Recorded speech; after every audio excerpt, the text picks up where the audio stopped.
Cancer सर्वांगीण मार्गदर्शन भाग 30 वैद्य दिलीप गाडगिल पुणे।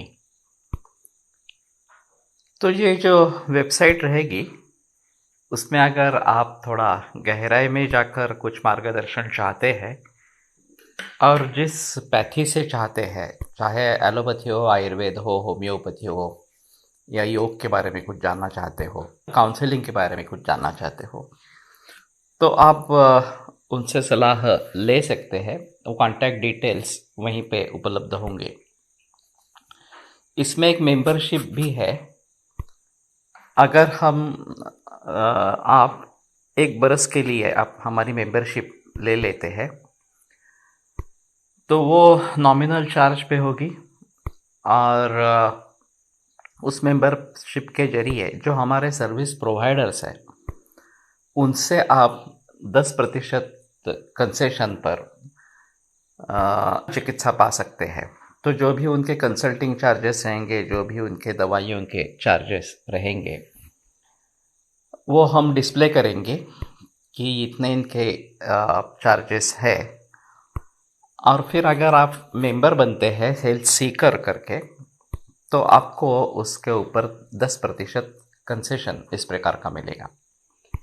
अगर आप मेंबर नहीं बनते हैं तो उनको जो रेगुलर चार्जेस है वो आपको देने पड़ेंगे।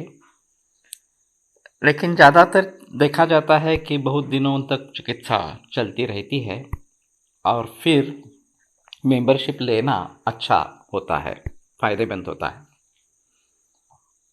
मैंने ये कंसेप्ट 10 बरस पहले भी चलाई थी और एक सोरियासिस का मरीज मेरे पास आया था और ने पहले ही झट में 5 बरस का मेंबरशिप ले लिया।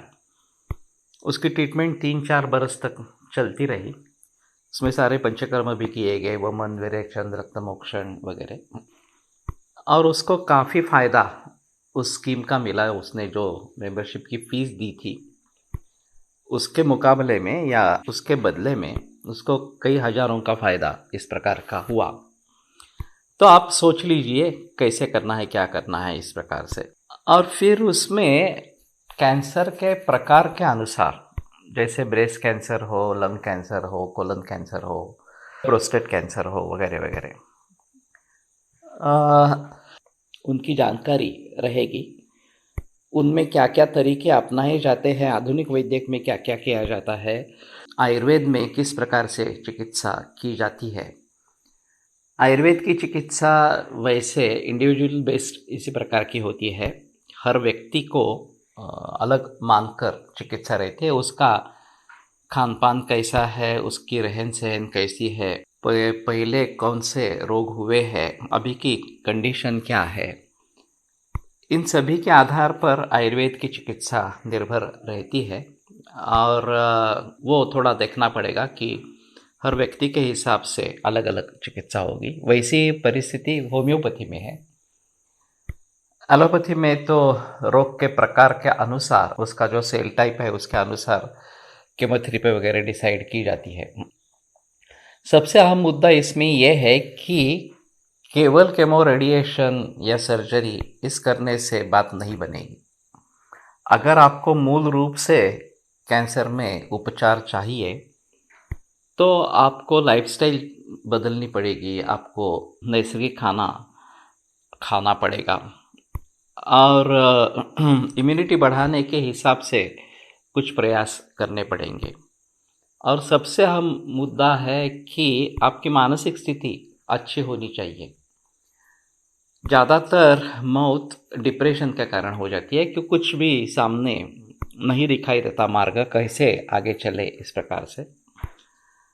और फिर उस डिप्रेशन से रोग बढ़ता है और रोग बढ़ने से मृत्यु होती है। तो वास्तव में ये जो स्ट्रेस लेवल है, मानसिक तनाव है, उसके जरिए नुकसान ज़्यादा होता है। कैंसर के जरिए जितना नुकसान होता है उससे भी कई ज़्यादा नुकसान उस स्ट्रेस की वजह से, डिप्रेशन की वजह से होता है। इसलिए हमने इसमें काउंसलर का भी एक रोल रखा है।